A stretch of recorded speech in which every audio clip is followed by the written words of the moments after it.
Aujourd'hui, on remarque qu'il faut respecter l'héritage culturel avec lequel la personne est venue. Et que c'est très, très important pour les enfants qu'un parent puisse respecter. En hébreu, on dit « Dame ein bata ». Regarde d'où tu es venu. Les Olim d'Éthiopie, quand ils venaient, on leur changeait leur nom. Aujourd'hui, on sait que changer le nom, c'est quelque chose de très difficile pour une personne. Ouais. C'est dire « Écoute, tu n'as pas été… ». Et nous avons le plaisir tout de suite d'accueillir Yael Amiel. Elle est chercheuse en psychologie, en éducation, mais surtout son sujet de recherche, eh bien, c'est l'ALIA. L'ALIA, l'intégration d'un nouvel immigrant dans une période de guerre. Tout a changé depuis le 7 octobre et apparemment son sujet de recherche aussi. On va en savoir plus tout de suite. Bonjour Yael et bienvenue. Bonjour Cathy. Alors, un sujet qui nous intéresse au plus haut point sur Qualita. Je sais que votre étude se déroule en 4 étapes, très importantes pour essayer de comprendre comment le processus d'intégration fonctionne. Voilà. Alors, je crois qu'on est beaucoup occupé avec les préparations de l'ALIA. Ça demande beaucoup de préparation pratique et tous les papiers et tout ce qui a à faire Bitoire Lomi et les assurances sociaux, etc., qui est très, très important et la location future. Mais il y a un sujet qui avec les années, a été négligé un petit peu. Et ça, c'est au fond que quand une famille avec des enfants fait son ALIA, il y a aussi tout un parcours psychologique intérieur qui se passe.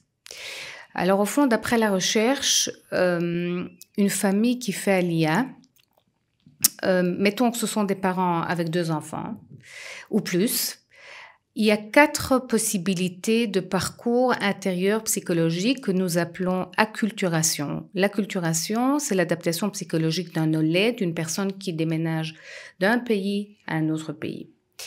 Et ces parcours intérieurs sont pas choisis. C'est des choses qui se passent dans l'inconscient. Je vais bientôt emmener ces 4 étapes, mais ces choses se passent dans l'inconscient du moment qu'il y a une famille et chacun se pose sans choisir sur un trajet intérieur qui n'est pas communiqué. Déjà, on a un décalage dans l'unité de la famille. Parce que chacun peut avoir sa façon à lui de s'intégrer. Exactement. Alors, au fond, ce que moi je fais dans ma vie, c'est devenu une vocation. Il faut que je dise que moi, je suis une Ola aussi. J'ai fait ALIA il y a 12 ans déjà, avec mon mari et mes 7 enfants. Et j'ai vu mes enfants, surtout mes adolescents, ont eu un moment très, très difficile. Et je me suis promise que lorsque je retourne à l'académie, je vais prendre tout ce que j'ai senti et vu et je vais former un modèle de prévention psychologique, pédagogique pour la famille des Olim. Ça permet, quand on est conscient de ça, de mieux s'intégrer? Oui. Je crois qu'il faut savoir, si je peux prendre vraiment dans un mot,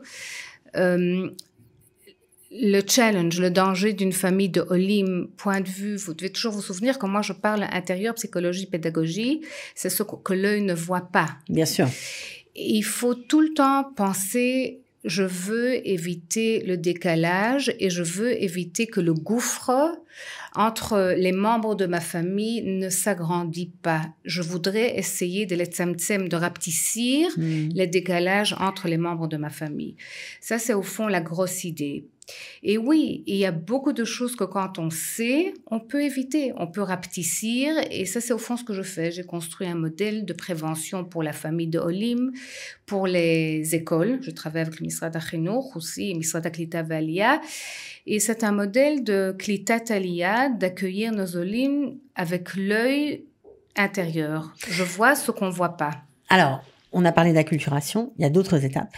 Oui, l'acculturation, c'est le terme. Celui-là qui a inventé ce terme s'appelle Berry. Il parle de 4 étapes. Alors, il y a l'étape qui s'appelle assimilation. Et ça sont les gens qui arrivent en Israël et qui sont des gens parfois très sionistes ou très idéalistes. Ils vont dire tout ce qui est ici dans la Terre Sainte, c'est beaucoup mieux de ce que j'ai eu dans le passé. Je veux plus rien savoir de mes racines. On fait un X sur le passé. X sur le passé. Et on apprend l'hébreu, on rentre, on devient israélien. Voilà. Maintenant, Cathy, je vous demande, est-ce que ça c'est quelque chose de bien ou au fond…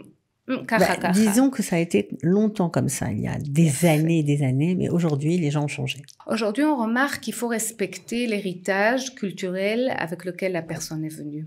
et que c'est très, très important pour les enfants qu'un parent puisse respecter. En hébreu, on dit « Dame ein bata ». Regarde où tu es venu. Et garde ça. Ça, c'est aussi la beauté du peuple juif en Israël. Chacun amène une petite touche de soi-même. Si on regarde dans l'histoire, tu as vraiment raison, mettons les Olim d'Éthiopie. Quand ils venaient, on leur changeait leur nom. Aujourd'hui, on sait que changer le nom, c'est quelque chose de très difficile pour une personne. C'est dire, écoute, tu n'as pas été, tu commences maintenant. C'est une atteinte à son identité profonde. Voilà. Ouais.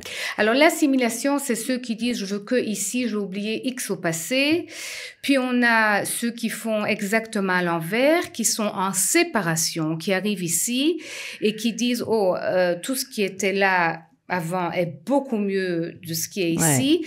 Et ils sont très méprisants pour la nouvelle culture. Parce qu'ils ne la connaissent pas, en fait. Ils ne la connaissent pas. C'est très différent. Ils ont peur de perdre le contact avec leur enfant en leur laissant goûter à autre chose que ce qu'ils avaient l'habitude. Mais, d'après la recherche, des enfants qui grandissent dans un environnement, au fond, de pas confiance, ils grandissent en étant des adultes qui n'ont pas confiance dans l'humanité.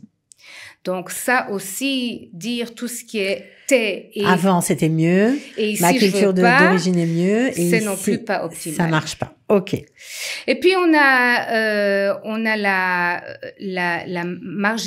marginalisation qui est au fond une dépression. C'est une personne qui est venue. Au fond, la difficulté d'un Olé, c'est que toute son identité doit être revue. Et dans ce processus de revoir son identité, c'est un trajet magnifique, mais pas simple. Tu dois, au fond, maintenant on sait revoir ton passé, garder des éléments de ton passé, ouvrir une petite fenêtre pour les nouveaux éléments qui viennent de l'extérieur et ça crée une nouvelle harmonie. Ça, c'est très joli. Mais des gens qui sont dans un stade de marginalisation sont des gens qui disent « je veux rien, je veux plus qu'il y a eu, je veux plus qu'il y a, je me suis suicidée comme je suis pas bien ni là ni là. Qu'est-ce que j'ai fait? J'ai voulu, je suis partie, j'ai choisi, je languis, je me sens pas à l'aise et ça fait la dépression. Et puis il y a le top des tops et ça c'est l'intégration. L'intégration c'est savoir porter son passé, son héritage avec fierté et savoir ouvrir et goûter de la nouvelle culture et, comme j'ai dit, en faire une harmonie. La bonne nouvelle est qu'on n'est jamais stagné dans une de ces étapes. On passe systématiquement par toutes ces étapes ou non? Non. Ça dépend des gens. Ça dépend des gens et, comme j'ai dit au départ, une personne ne choisit pas son parcours intérieur. Moi, je peux prendre mon mari, mes 7 enfants et te dire aujourd'hui des choses que j'ai jamais su. Et si j'avais su, ça aurait été plus facile pour moi.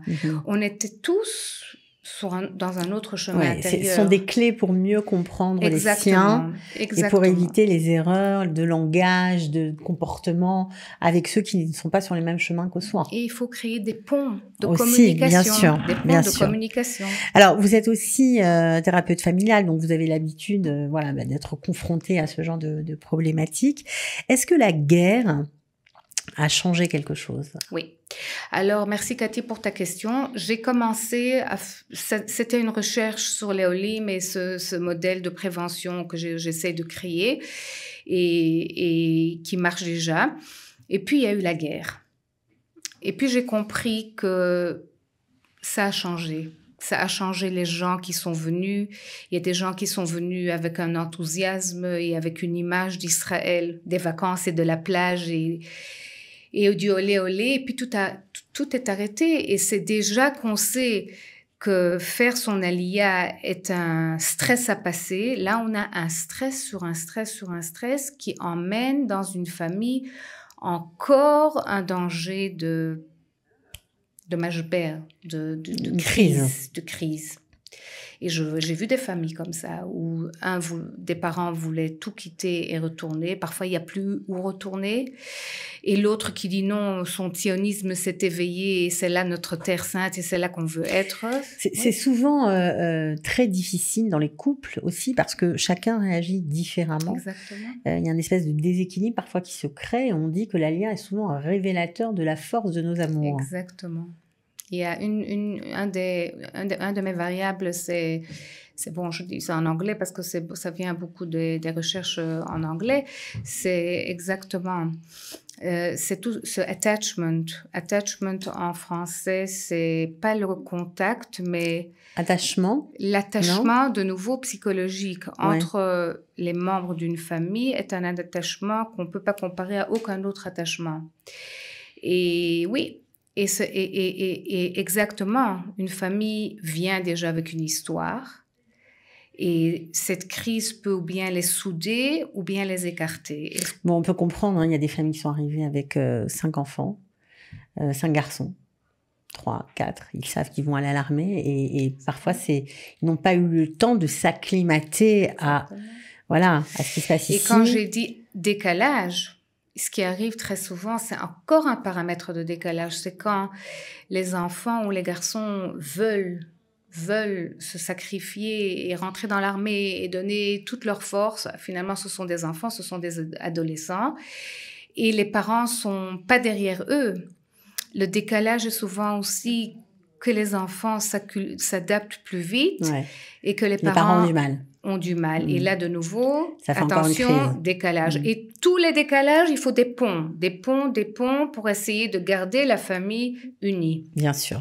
Alors, évidemment, on s'interroge comment nous, qui sommes tous issus de l'Allia de France, peuvent vous aider dans votre recherche. Est-ce que vous cherchez des gens pour parler, Exactement. pour expliquer ce qu'ils vivent? Oui. Tout d'abord, je suis là parce que c'est une vocation. J'ai envie de dire à tous les parents, écoutez, il y a beaucoup de choses qu'on peut faire, comme les préparations techniques et pratiques. Il y a aujourd'hui aussi un modèle sur lequel on peut poser et s'informer.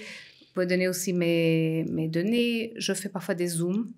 Aussi, même avant la Allia. D'ailleurs, je vais en faire une avec la Sornout en France.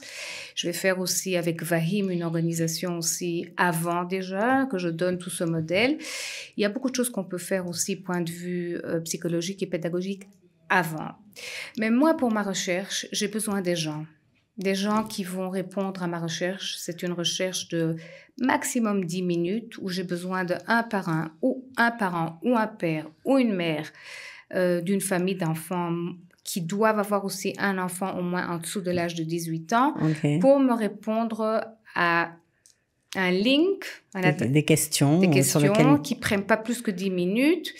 Je vais les faire à 2 moments. Une fois, ou bien qu'ils sont déjà là, qui viennent d'arriver, ou ils sont déjà là un petit peu, ou bien avant qu'ils arrivent. 6 mois après, j'en fais encore un. Et je cherche aussi 20 parents avec qui je peux avoir un dialogue. J'en ai déjà plusieurs.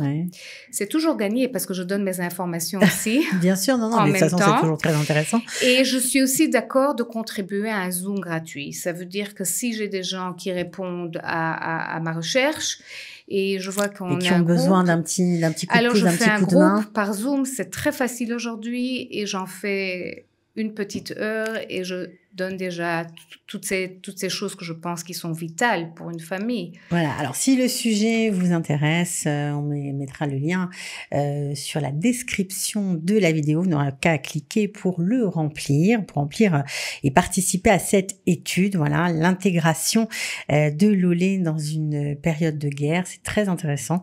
Tout à fait anonyme, évidemment, Cathy, c'est anonyme, tout à fait bien anonyme. sûr, c'est important de le préciser. Et puis si ça vous intéresse, vous aurez même le droit à un Zoom avec Yael Amiel. En tout cas, merci. Un Zoom de groupe. Bien sûr, bien sûr. Tenir chacun. En tout cas, on remplit l'étude parce que c'est important. Ça parle aussi de nous, de notre présent, de notre avenir. Donc, on va essayer d'être nombreux à vous aider. Voilà, Cathy, je vous remercie d'avoir reçu cette occasion. D'abord pour ça, je trouve qu'il faut être éveillé à ça. Et aussi, peut-être, j'aurai quelques gens qui vont me répondre et peut-être une masse qui me répondra et des gens qui sont déjà là, c'est bon aussi. Ok, alors voilà, je pense que le message est passé. Merci beaucoup d'avoir été avec nous. Voilà, merci à vous. Bonne chance pour votre travail. À très bientôt. Merci.